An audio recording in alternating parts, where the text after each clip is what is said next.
Good evening, Keto and Wrestling, MJ Wrestling Shoots family. MATTROISE here with another live stream tonight of Dark Side of the Ring. Billy Jack Haynes.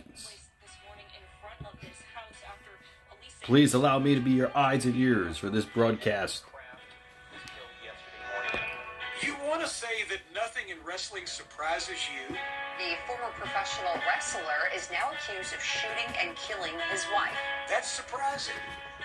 And then all of a sudden the news broke. It's Billy Jack. He just electrifies the crowd and they love him. What? Billy Jack did what? I could have believed it, but I didn't. I didn't want to believe it.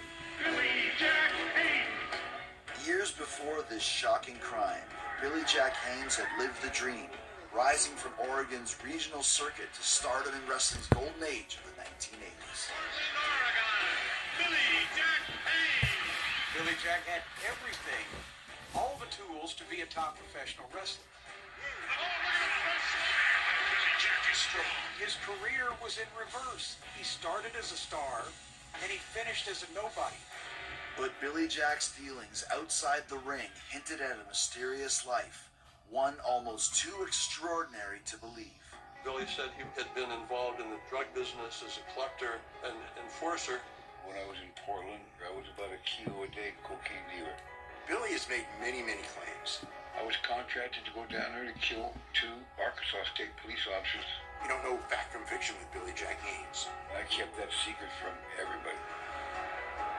Now, as the former star faces murder charges, those who knew Billy Jack Haynes look back on the road that led him here. So Billy Jack was his own worst enemy. He didn't even know it. He was a loaded gun, brother. You never know what he's thinking. You know, a lot of guys fall hard in wrestling, but he fell harder than most, without a doubt.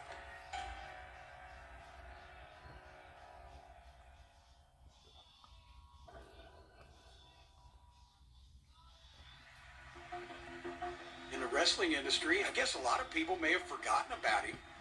I got Oregon blood flowing through these veins.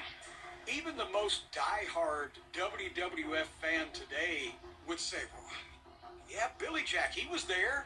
Jack's reaching down that intestinal fortitude. What did he do? People now in the present day are trying to go back because of what's happened with Billy and trying to figure out, where did this start? We knew one day Billy Jack would do something crazy, but we never thought it would be that crazy. It shocked me, and then again it didn't. I don't know if you can understand that. That's one thing where when Billy messed up, he messed up. Final mess up. I guess if you took everything and laid it on the table, you could see it coming up. Before his recent murder charge, Billy Jack's past reveals other crimes, including 2 assault charges before he's 30. But the same mean streak that gets him into trouble also creates new opportunities in the wrestling business. Billy Jack Haynes was a thug. He was a street fighter. He was a boxer, a wrestler. Tough guy, don't get me wrong. My dad found him as a gym rat, and he's below that now. All his bios say he was trained by Stu Hart. Stu Hart threw him out of Canada because he was too rough and beat all his boys up. So he was back being a gym rat in Portland, Oregon when my dad and the assassin Dave Sierra found him. Well, he came to the Portland Sports Arena looking for work, and we got him hooked up. He looked unreal. He was like, jacked to the max. Me and Rip the Crippler Oliver talked the promoter Don Owens into using him. We knew with that sized body and his home being the Pacific Northwest that we could draw money with him. Billy Jack Haynes. I mean, he fit the part, and everybody was giving him a chance. In 1982, Billy rockets to the top with a persona tailor-made for fans in the Pacific Northwest. Billy Jack's gimmick and look came from the movie Billy Jack, starring Tom Laughlin, about the ex-serviceman who was a karate expert and a loner. He was a dangerous man, but soft-spoken, but don't cross him. Billy Jack, whose look physique, the aura, and the presence he had, the fans went crazy for him, like he was their very own hometown movie star. The Portland, Oregon boy is coming out victorious! So Billy Jack was a very effective babyface promo guy for Portland, Oregon. Thank you, everybody in Portland, for supporting me. I love you. Thank you. Nice guy, loved his father, loved Oregon, loved Portland. You know what I mean? And he was Billy Jack from the movie trying to get revenge on these different heels. Make a little bit more noise and I'll get it for you. Let's go. Everyone knew he was a rising star. You know, the 80s was all about the look. He had the look. And I'm sure all the fans here are going to like this man, Billy Jack Haynes. What a fantastic build on this young man, Johnny. They loved him, you know. Every time Billy Jack was on the card, sold out. From the time he first stepped foot in the ring, he was featured. He was pushed by the promoters. Small territory, pushed him. Went to a bigger territory, pushed him. I know Billy Jack Haynes from the territory days. When he came to the Florida Championship Wrestling, he was pretty laid back, kind of a low-key guy and a loner. My name's Bill Fonte Alfonso, and I've been in the wrestling business for 40 years. I knew that was Bill Alfonso. I don't want to use the word oddball, but he was kind of different from all the wrestlers. We'd go out to the after party, have cocktails and drink and smoke a joint and so on. Billy Jack would go with the fans and their kids to pizza and have pizza with them. The fans loved him. He loved the fans. He was committed. After just 4 years of working in smaller promotions, Billy Jack Haynes gets the call in 1986 from Vince McMahon's World Wrestling Federation. Portland, Oregon. If you wanted to go deep into Vince McMahon's mind and create a professional wrestler based on what he thought they should look like, Billy Jack was the guy. Now I'm here in the WWF, it's a World Wrestling Federation, and believe me, I know full well this is where the stiffest and the toughest competition is. He wrestled in that Detroit WrestleMania. They had over 100,000 people show up. Billy Jack Haynes! For a wrestler, that's the top of the mountain. Look at the builds on these two guys. And his tag team partner. Billy needed a tag team partner to elevate his persona, so it worked out good. It worked out real good. This is Ken Patera coming straight at you, and I used to wrestle with Billy Jack Haynes.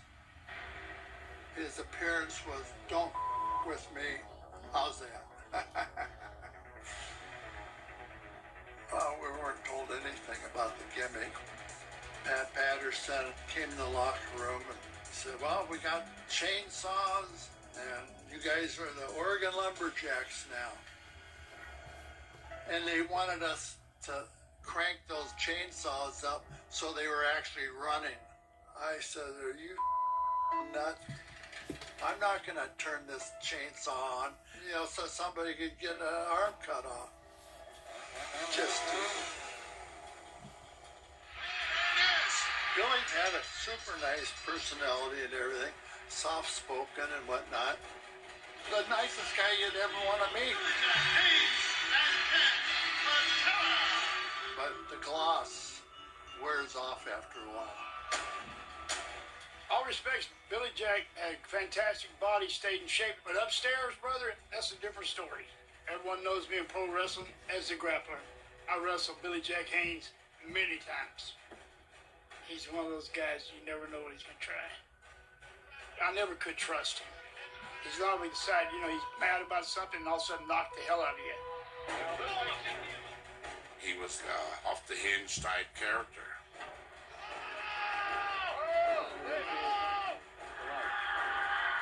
His finishing maneuver would be the full Nelson, and once he locked that full Nelson in you felt like he was going to break your neck.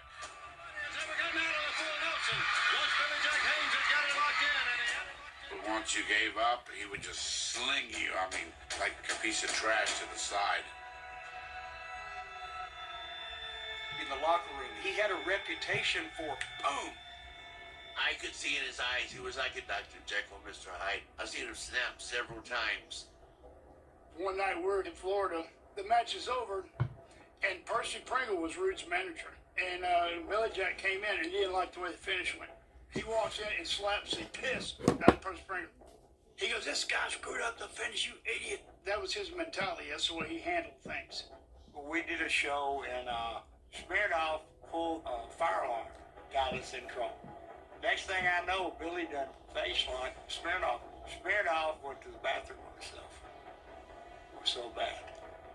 In Tampa, some smart-ass guy was checking Billy Jack out. Said, "Oh, that fake bullshit. I could kick ass." I just remember him snatching him in the headlock and punching him in the face about 20 times really quick. Bam, bam, bam, bam, bam, bam, bam, bam, bam. You beat the hell out of the person and then kick right out of it like nothing happened. He did it because he could. I mean, right there, I know this guy's a bully. He takes on who he knows he can handle. You know, so I didn't respect that.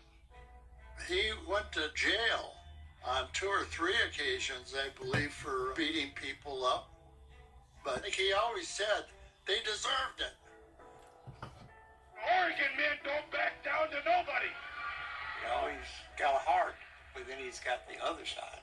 You know, where you screw him over, he'll come in your house, pull you out, and beat you to death. I would never think that the Billy Jack that I knew in the 80s would have ended up doing what he did. Police have now confirmed a woman was found dead and a man was taken into custody after an hours-long police standoff.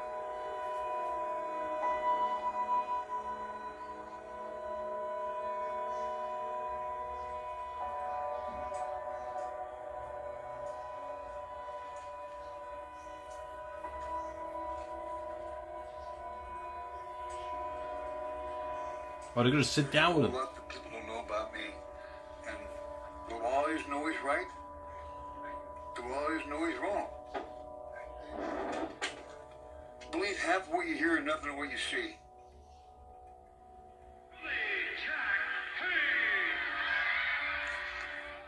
I'm Billy Jack Haynes from the World Wrestling Federation and a 14-year pro. Good to talk to you. Wow. Wow. This is the interview, Billy Jack Haynes from prison.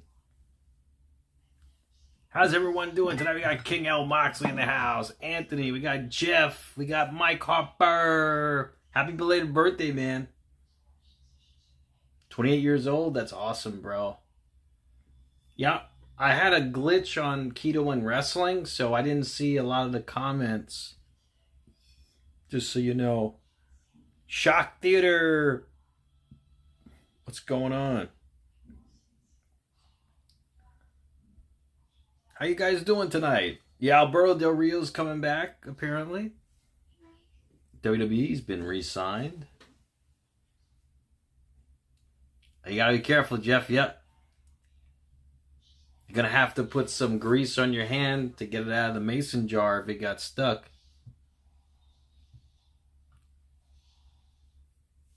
Nice, you got a new iPad today, Mike Harper. That's awesome, bro. She had the releases from WWE. It's terrible, you know.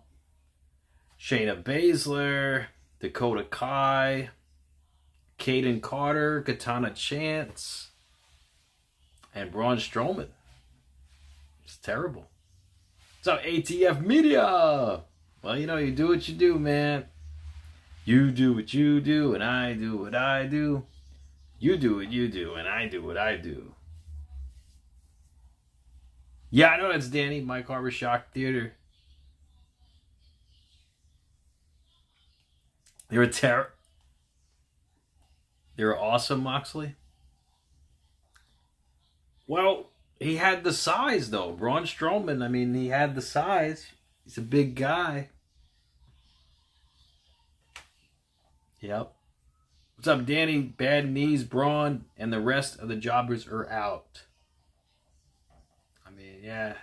It's just a shame, though. You know, this company makes billions of dollars a year. And they can't keep on talent that probably barely makes $100,000 a year. I mean, Braun probably makes a lot. Braun probably made a lot, but Dakota Kai, Katana Chance, Kaden Carter, I don't know how much they were making, but I don't think they were making that much. Jeff, I would love to, but my schedule, I can't go live for AEW, though. That's unfortunate, but I can't. In fact, last night I missed Raw, too. So, I've been working too much hours, unfortunately. Zoe Stark? It's possible. Moxley. In fact, I'm going on vacation next week, guys, so you won't see me a whole week. Almost 2 weeks you guys won't see me. I'm going back to Florida, so I'm leaving on Friday. So you guys won't see me until the following week. But it should be fun, though. It should be fun. Turn it into a month like it was in September, Moxley says. Thank you, Garrett. Thanks, bro.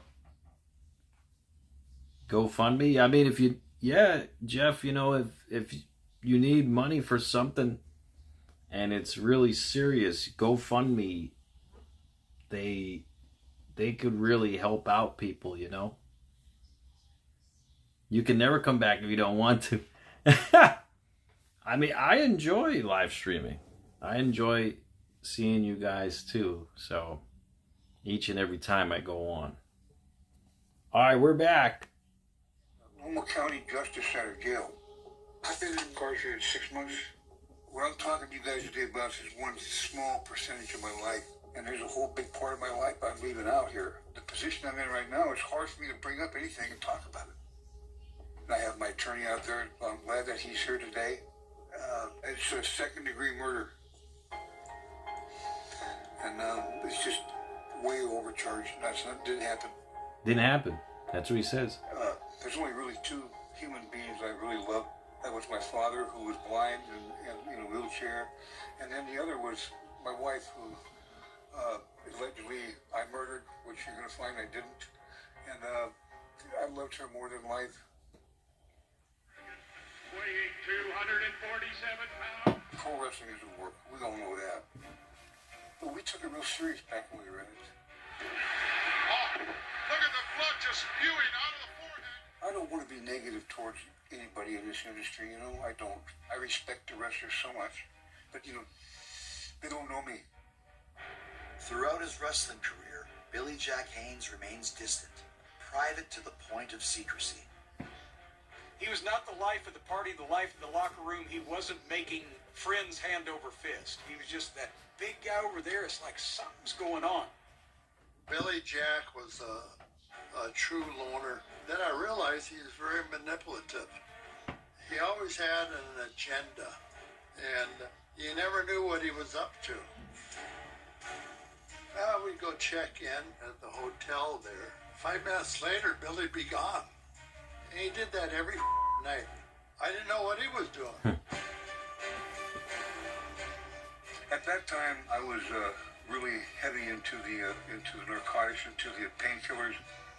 Uppers, lowers, I mean, you name it, you couldn't survive without it.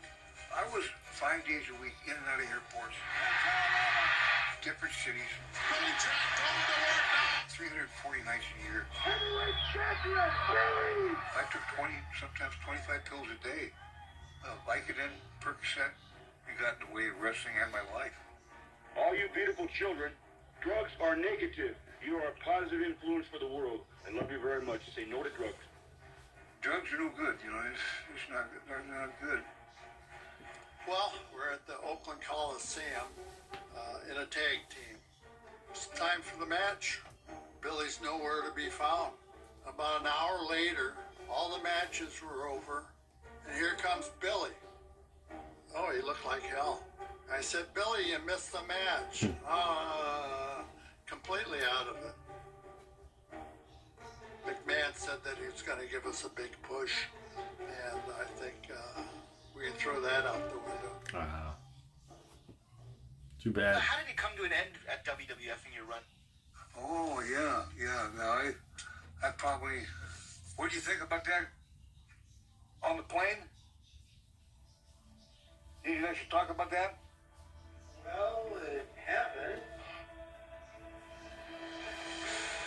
Now, what I heard is that he was overdosed on some codeine, I think. He was foaming at the mouth, he was jerking. We had that emergency landing. They thought he was dying. That was this close away from death. Wow. And they had to jumpstart me twice. I'd be gone. You know, and WWF, I mean, it's like they don't want that bad publicity getting out. You know what I mean? And that was the final straw. He was never in the top spot in WrestleMania. He was never a major singles champion. And after about a year and a half, he was fired by the WWF. Returning to Portland, Billy Jack shocks his former colleagues by turning on the promoter who made him. But everybody knows that the state of Oregon has the #1 wrestling fan in the world. The Oregon Wrestling Federation, what Billy Jack wanted to open so he could be Vince McMahon of the Pacific Northwest. That was his words. The OWF was going to be his baby. We said, Billy, Don Owens made you, and now you're opening a company against him. And I couldn't believe it. You got to have money to back that, sponsors and all that. You know, somebody's got some deep pockets if you want to try to do that. Was there 2 weeks, and the shows that were running weren't drawing anything. There was a couple hundred people in the audience, so it kind of fizzed out pretty quick. And I got a check on Friday, and he said, Fonzie, can you please not cash it till Monday? So I knew I was in trouble. And I went right to the bank, cashed it, and I left. Finally, one day we come in, he said, I'm closing, guys. And that was it. The collapse of the Oregon Wrestling Federation was pretty spectacular. Billy Jack Haynes really left a lot of guys hanging, and there was a lot of bad blood. It hurt Billy's reputation with a lot of people. But that wasn't my bad due to the fact that my head wasn't screwed on right, and probably a little bit to do with the pills too. Struggling with addiction and running out of allies, in 1996, Haynes' once promising career crashes to a halt. Just a shame and a pity, because he had the world by the string. He never became the star to the magnitude of what people had predicted. By the time his wrestling career was over, nobody trusted him, and all that potential just dribbled away with it. Though his wrestling days may be over, it doesn't take long for Billy Jack to find his way back into the spotlight. He was a little strange, a little standoffish, sometimes a little off-putting, whatever. He was kind of weird, and suddenly you saw him a few years later, and there started to be this change. In retirement, Billy Jack hits the interview circuit, revealing a shocking detail. While in wrestling, he'd been living a secret double life of crime. Starting way back in the 70s, I was about a kilo a day cocaine dealer, and I kept that secret from everybody. I just wanted to go in and actually do something in the pro wrestling industry instead of a drug runner, leg breaker, and worse. I mean, making 30 grand a week. I lit a lot of guys up, and a lot of guys got addicted to the cocaine that I sold them. You know, very nefarious things went on back in the 80s. In 2017, Billy Jack makes an even more shocking claim, linking himself to a famous unsolved murder. It's been over 30 years since 2 teenage boys were found dead on these tracks in Saline County. The tracks are still here, and so is the mystery regarding what happened. What's new is a witness has come forward. I helped with the kids on the tracks. They were already dead. They've been murdered. What? Why would he do such a thing? That's crazy. Man, that's terrible. But, you know, he's making 30 grand a week. What the hell's wrong with him?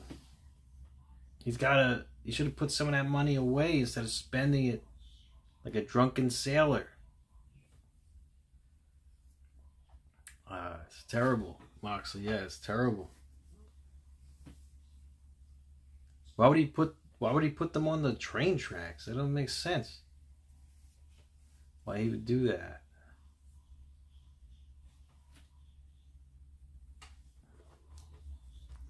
I hope not, Moxley. I mean that Benoit situation was probably the worst incident that's ever happened in pro wrestling. Famous Boys on the Track stories, which did make it onto Unsolved Murders, David Buchanan says. Wow. You think so, ATF Media?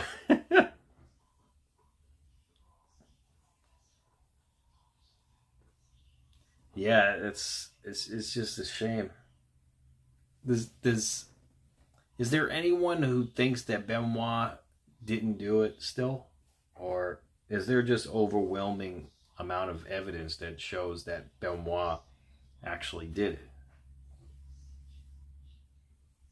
The worst incident in pro wrestling is the main event of WrestleMania, Jeff says. Ha ha! Something won! I hope not, Garrett.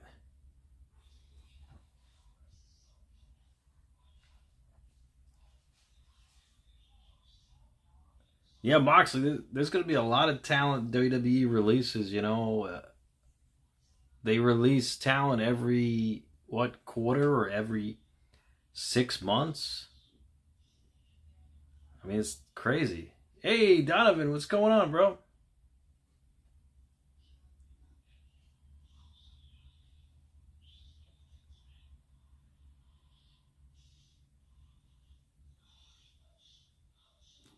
What's up, Mike? But yeah, it's just a shame. Oh, that Mike Harper's on Keto and Wrestling.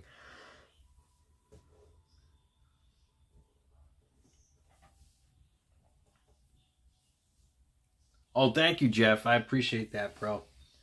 I'll be back. I'll be back the following week. Not next week, but the following week. I feel bad I'm missing Backlash.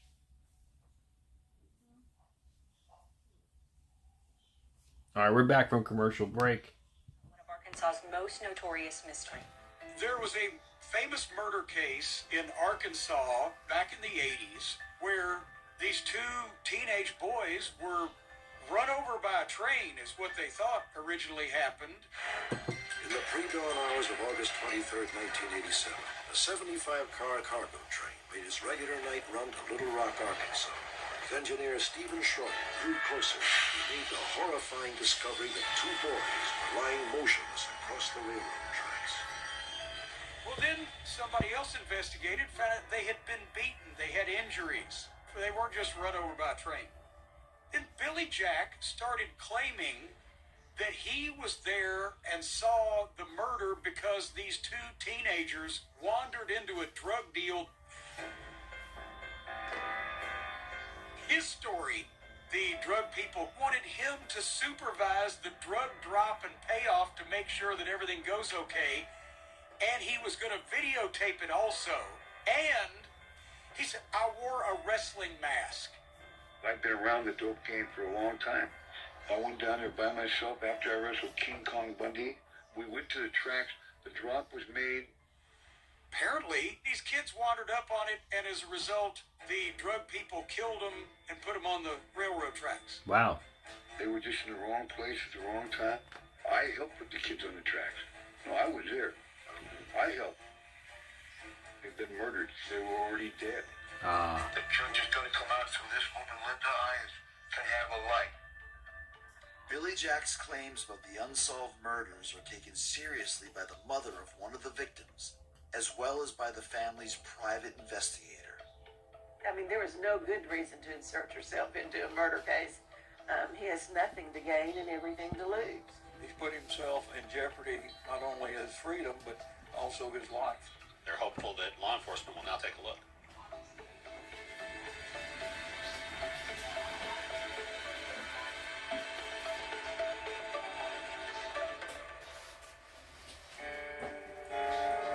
As Billy Jack continued sharing his story, other details sound increasingly unbelievable.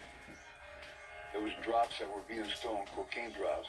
I was sent down there to take care of two state police officers from Arkansas, but it was an inside job. He told me that he was running with one of the biggest drug dealers in the country. I've doped drugs to the highest level you can. That's uncut coke. Well, in the beginning, when I first started hearing the stories, I thought, come on, Billy, really? But when it gets right down to it, he can prove it. He brought it all out in an interview on several occasions, as a matter of fact. The things that he said about it and all the stuff, it's all verifiable. But that's about all I can say about it. Can't talk about it. I'd love to, but I can't. Haven't you told that story so many times? I wish I could talk to you guys. I can't. Well, can you tell me without getting into details? Is it true? Did you hear that? That is probably a subject we should move on. Leave it alone. Yeah, leave it alone.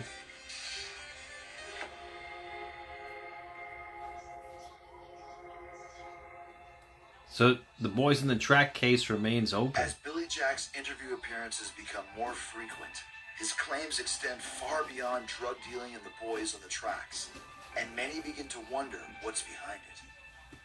From show tonight, Nancy Grace would say. Everything you're going to hear is true. He looked completely ridiculous, and then he had this white hair, but it was like a mop top cut, like he was Pete Best, the fifth Beatle. My mother and my uncle, when I was 15, were both murdered. There was 2 politicians that were involved. And he started concocting these stories where he was in the middle of a variety of newsworthy events. Andy Gibb had a gig in San Francisco, and one of my first big deliveries was there to the concert. I delivered 1 kilo to him, July 31st, 1978. Some say, well, he knows stuff that nobody else knows. Well, the dude studies shit, I can tell you that. And that's how nutty he was. He don't have nothing better to do but to try to find his way to make himself back in the scene. I had cocaines from the Medellin cartel in Colombia. So I started making more money. The Clintons are involved too. Well, now, was he a drug enforcer for the Clintons? Why the would Bill Clinton call Billy Jack Haynes? Yeah, that's stupid. I took it for a grain of salt.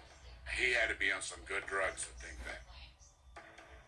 But then the question becomes, where was the bizarre behavior originating? Conspiracy theories and being the Forrest Gump of crime, it not only sounds so preposterous, but there was no upside to him. These are just interviews being done with this kooky old man that people would put up on the internet. I wanted to know who my real dad is for a long time, whether it's Lenny Montana, whether it's Vince McMahon Sr., which it could have been, because he supposedly had sex with my mother. Vince Sr. could be my father. There's a long history to that. I don't know if we can get into today or not. Claiming to be the son of Vince McMahon Sr., aside from being ridiculous, that's unbelievable that someone even tried to pass that off.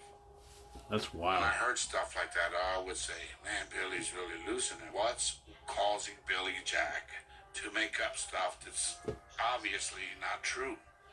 9/11 was an inside job, there's no question about it. All you have to do in this world is follow the money. So this isn't going to make the Bush family too happy, but they're involved too. He did look like someone that would say anything just to be on a podcast, get more money out of that podcast. I'm not afraid to come in front of this camera and tell you the truth. And either you're going to believe it or you're not going to believe it. The idea was, if you tell crazy stories, there will be an appetite for more, even though it's all bullshit. You're probably going to be looking at a dead man. Maybe by the time this video gets out, everything I've said could get me killed. Everything I've said with Vince can get me killed. One preposterous thing in wrestling can be true. With some people, a couple of preposterous things can be true. But when you're just pulling shit out of your ass over and over, then even if 1 or 2 of those things is true, nobody's going to believe them. Amid all of the astonishing claims Billy Jack makes, at least one truth stands out. January 10th, 2006, there was attempted murder on me. Wow. Travel can make you smell. This guy's got a... Yeah, he's a... Jeez. he's either crazy or I don't know. I mean, he's got a lot of issues. Billy Jack's lies makes Hulk Hogan look like a saint. That's right, Leslie. Jeff, I'm actually taking a train down. So I'm taking a train down from New York. Yeah, I'm not flying this time.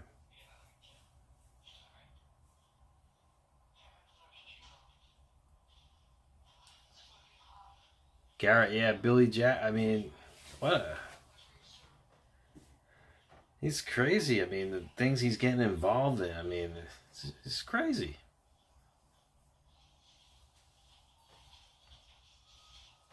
Think so, Moxley?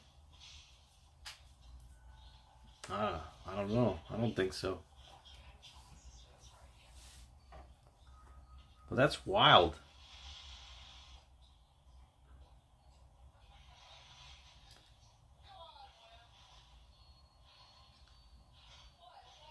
Yeah, David, you said the famous Unsolved Mysteries case. It was actually talked about on this episode of Dark Side of the Ring.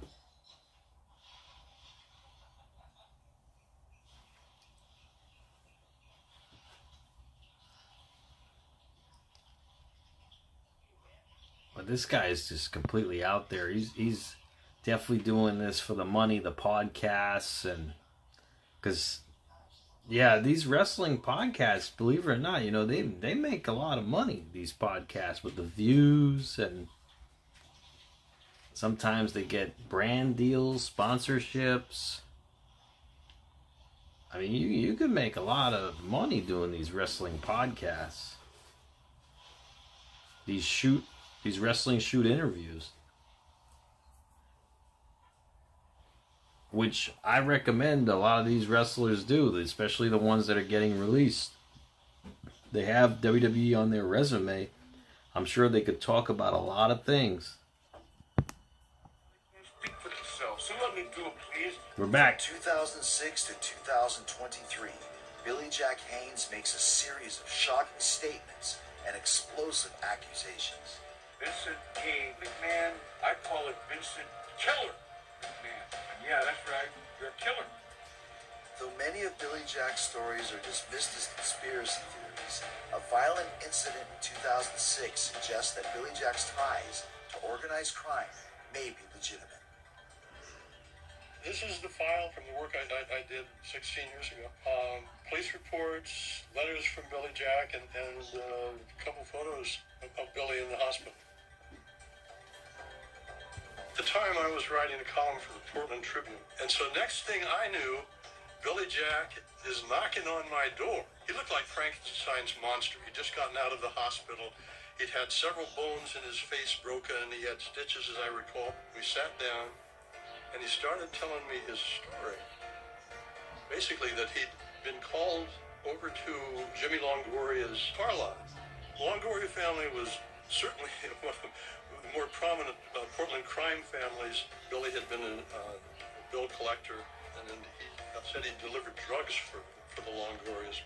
What have you got? What is all this stuff? Yeah, these are letters from Billy Jack from months after he came to my place. On January 10th, 2006, I was set up for a hit, or to be killed by two hitmen hired by Jimmy Longoria. I drove through the open gate at the time scheduled 9 a.m. and I parked about 30 feet inside the lot, where I met a man and asked where I could find Jimmy Longoria. The man motioned over his left, and Jimmy Longoria was sitting at the desk with his hands behind his head with a very cocky look on his face. I said, "You're going to kill me, aren't you?" It was then, I believe, that Jimmy told me that paybacks are a bitch, Billy Jack. I remember looking at the office windows and seeing four men, and I thought I was a dead man. It was very clear that two guys attacked him. They beat him so badly that he had to play dead. He knew they wanted to kill him. They said I would have been dead. The instinct reaction saved me. Probably what little instincts I had left to save me. Jimmy Longoria had a pretty airtight alibi. He said two tweakers came onto his lot and provoked Billy into a fight. He said he'd never seen him before and couldn't identify him. I think they probably worked for Longoria. The surveillance cameras somehow had not been working, which was, of course, very suspicious. I cannot see out of my right eye. You can focus in here in my eye. Billy said it was retribution for 15 or 16 years before, when he had ripped off $200,000. He'd been a courier back and forth from Portland to Los Angeles, taking coke one way and money the other. Let's just say in the 80s, I transported drugs. I had a 1986 Toyota 4x4. They put the built-in cabinet toolbox. On the way back, he broke into the toolbox, saw $1,200,000, figured that $200,000 should belong to him. I gave him $1,000,000. I took my $200,000. Billy said that this beating was retribution for that. I think he ripped off the Longorias. I think that much is true. But the idea that they would have waited 16 years didn't make any sense to me at all.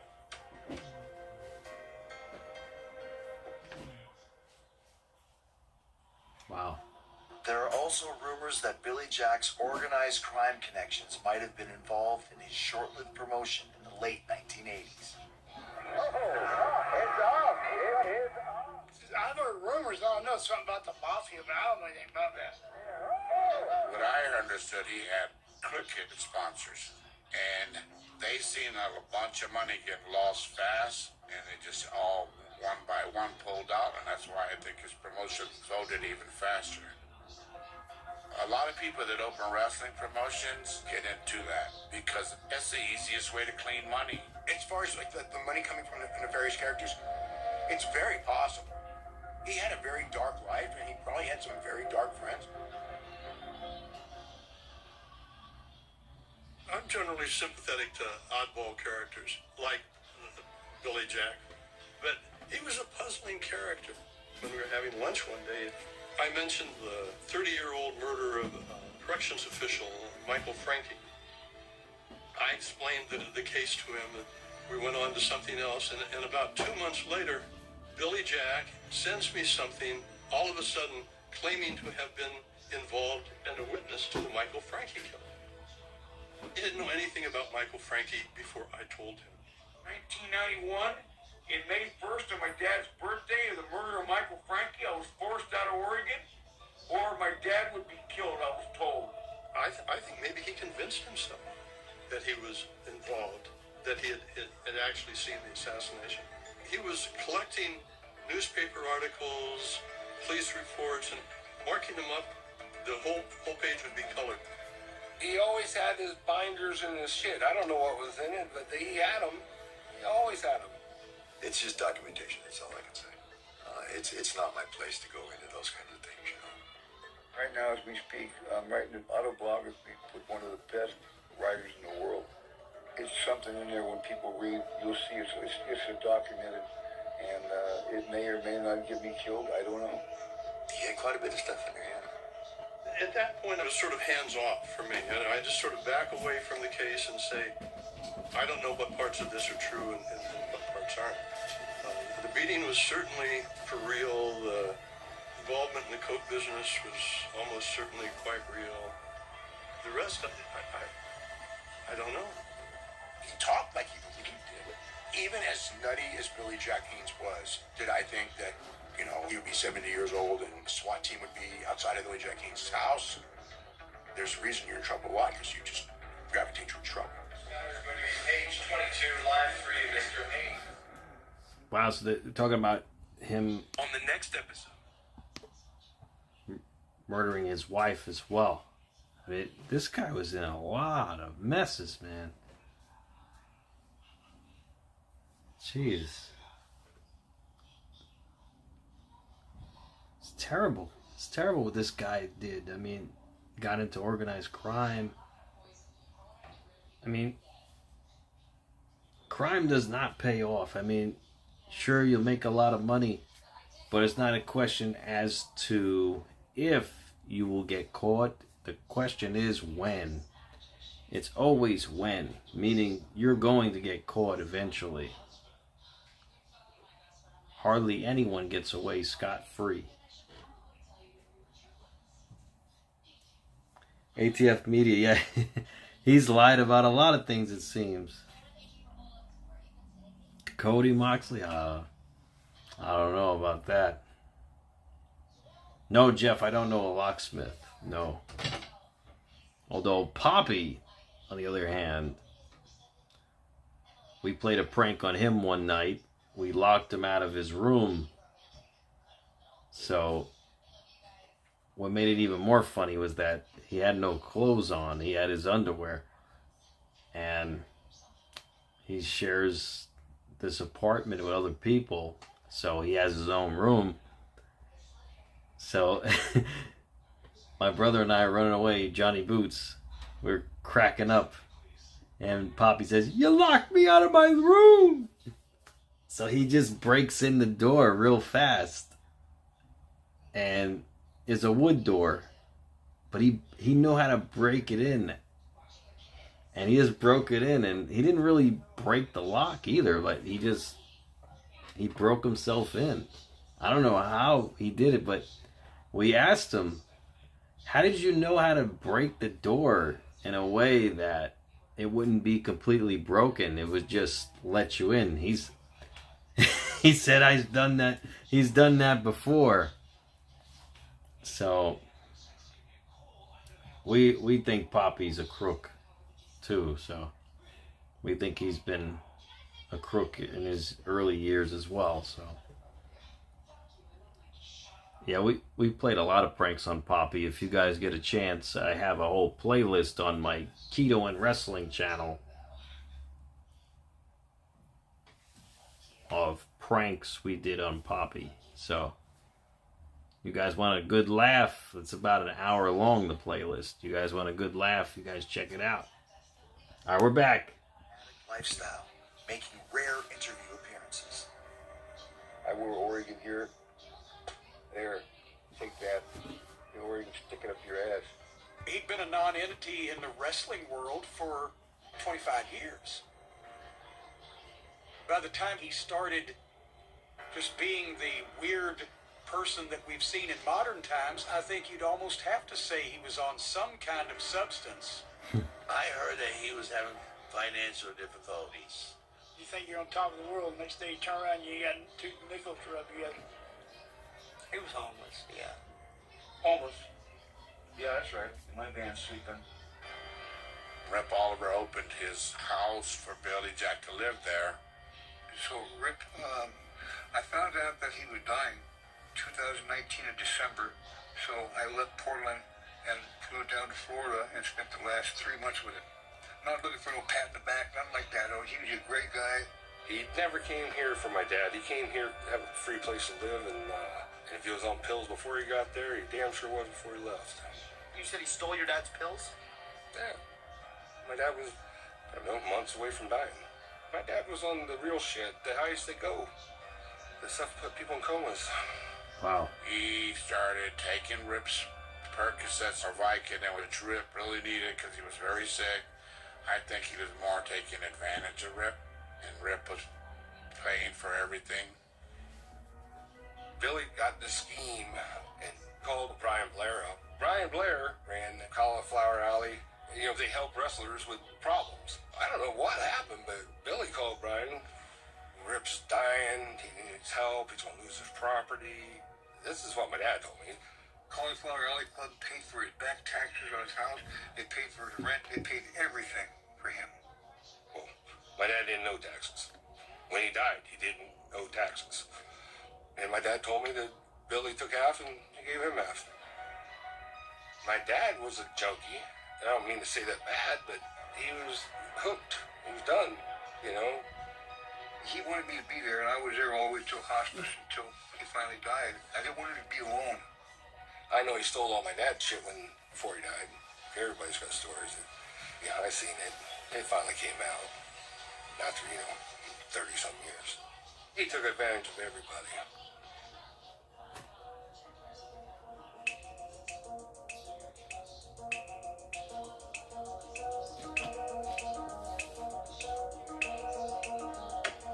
Back in Portland, Billy Jack begins a relationship with Jan Becraft, the mother of his friend Todd. The Becraft family disapproves of the relationship, but when Todd unexpectedly dies in 2021, Billy Jack and Jan get married. She was like 85, and he's like 70. And so when I saw the age of the woman, you know, you hear stuff from people. Was he like using her for money or a place to live or whatever? This is actually the main house. This is the main bedroom on this side, and then the living room. You can kind of see through the kitchen. My name is Tom Matthew. I was actually living here before Billy Jack moved in. You talk to anybody in the neighborhood, they all loved him, man. He would walk around, talk to everybody. And He really loved Jan a lot, and he was quite devoted to her. She was sick. She was ill with dementia. Some days she'd have good days, and some days, most of the days were bad. And that wore on Billy pretty hard. she had some good days, but they were getting worse. And her family definitely did not like them being together. And I don't think they were going to separate. In my opinion, he took very good care of her and wanted to protect her and keep her from any kind of harm. The last time I spoke to him was 2 days before the incident. And I told Billy, I said, Billy, you look terrible. He hadn't slept. He hadn't hardly eaten anything. People with dementia, they become combative. It's tough to watch a loved one, go through that kind of mental decline. I seen the cop cars and stuff on my security camera. So I went outside to see what was going on. I looked down the street and I saw them all down in front of Billy's place, and I thought, oh shit. Detectives have been at the scene all day, and police say the investigation is just getting started. I hear a banging on the window, and out the back window, I looked out and there was SWAT. It was freaking overkill. I mean, they had this place locked down. Tactical teams, including the Special Emergency Reaction Team and the Crisis Negotiation Team, were called to the scene. Around 2 hours later, a man was detained. So what happened? Well, he took her life. And it took them like maybe an hour to be in and out when they actually took her body out. When Billy was arrested, the whole neighborhood basically was in shock. Just like me, I didn't believe it either at first. He's just a big gentle giant, and when you see it firsthand, it tears your heart out. Billy Jack was kind of a nut. And people thought at this point he's that old, he's a harmless nut. Nobody thought he was going to go off and murder anybody. But then the question becomes, why in the world would you ever do something like that? Yeah, I mean, why would he do such a thing? I mean, does it make sense? He loved his wife. I mean, why would he do such a thing? Moxley says Tony Khan is on lots of substances. You never know, right? You never know. I will say he's very energetic. I've seen him at AEW Grand Slam 1, 2, and 3. He's a very energetic guy. Now, I didn't go to Grand Slam 4 because AEW just became unwatchable for me recently, so I didn't go to 4, which is a shame because I was actually starting a tradition going to AEW Grand Slam because they were all good shows, but it just started to get worse and worse.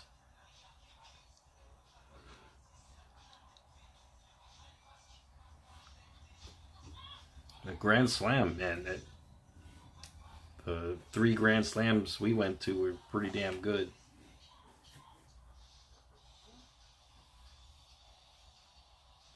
Especially Grand Slam 2. I think that was with Daniel. Or was it Grand Slam 1, Daniel Bryan against Kenny Omega? Or was that 2?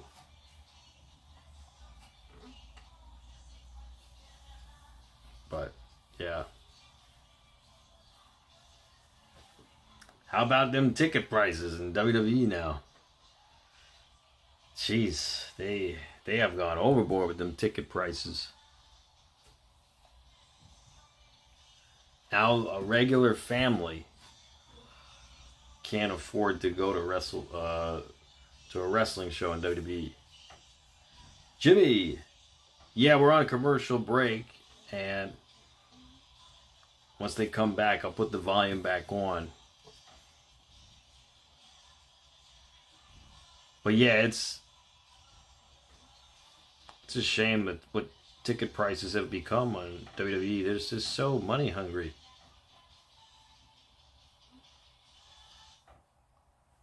Oh yeah, Jimmy. Oh, nice. Well, send me an email. My email is in my bio, or if you see the email. Oh, you're on the credits? Drop a link. I don't email. Well, you can email me, mattroise@gmail.com, mattroise@gmail.com. And we could definitely set something up. Yeah, because I'm a huge fan of Dark Side of the Ring. Been watching them all 6 seasons, and lifelong wrestling fan, so I got a lot of information, like a lot of knowledge about wrestling too.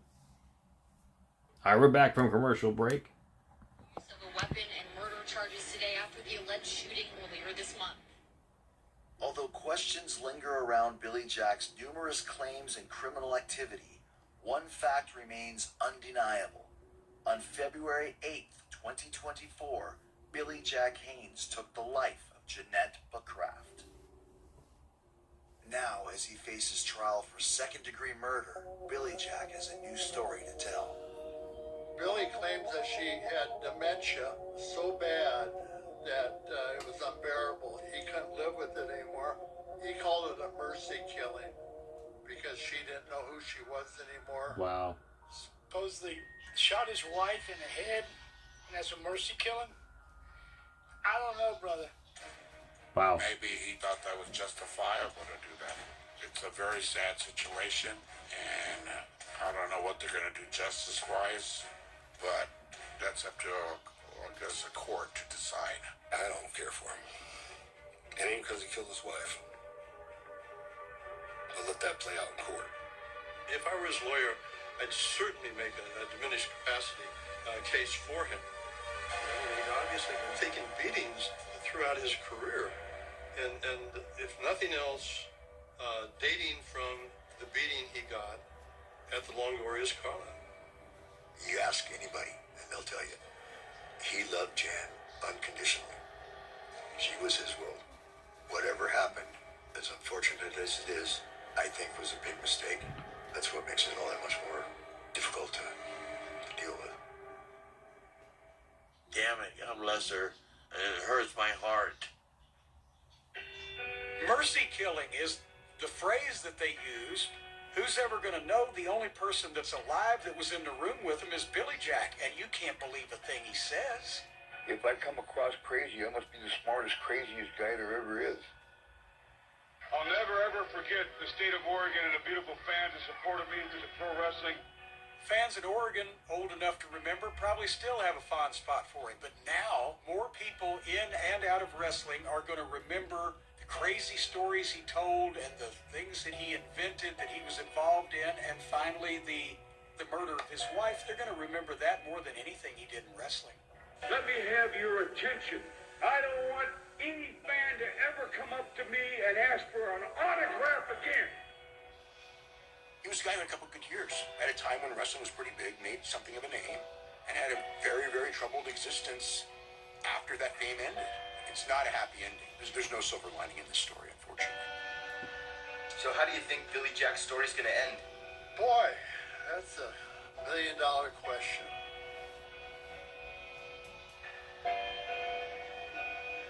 So he pleaded not guilty to murder in the second degree, and unlawful use of a weapon in connection to the death of his wife. Reality real quick. There's no getting out of here. Until trial. So what happened?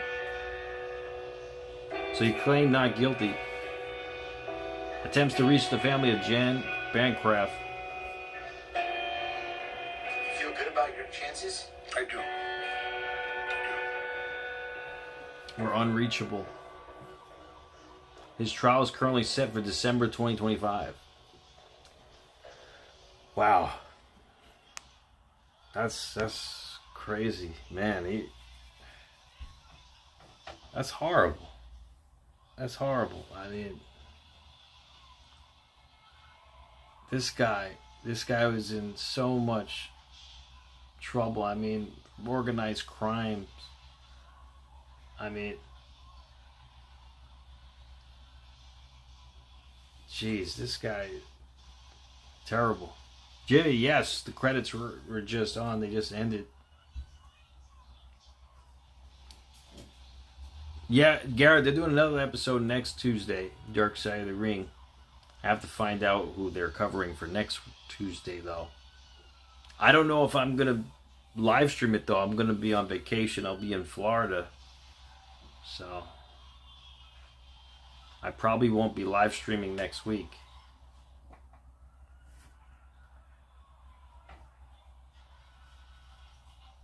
Drop the link, Jimmy. Which link?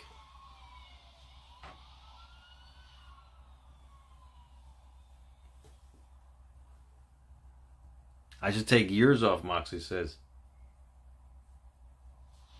Oh, maybe Garrett, maybe do a reaction video for the next episode of Dark Side of the Ring. Because I can't live stream it. That's a good idea. Oh, you come on the show? Oh, I actually don't have that capability on this platform. I'm using Prism, so I'm not using StreamYards or anything. So it's a basic live stream platform, so I can't invite guests. But I would love to have you on. Absolutely, Jimmy. Maybe next time if you stop by again. Maybe I'll go on StreamYards next time. Then StreamYards were fun, Moxley. They were a lot of fun.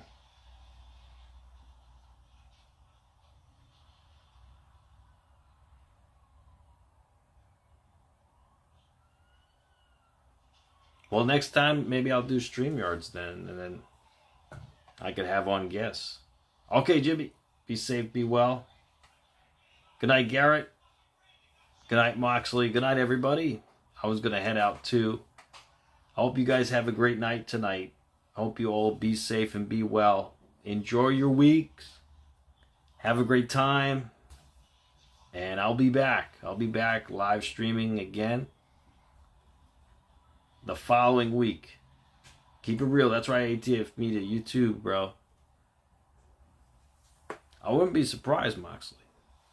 Good night, Danny. Good night, everybody. MATTROISE signing out. Be safe, be well. Good night, guys. Thank you so much for joining me. Until next time on the live stream.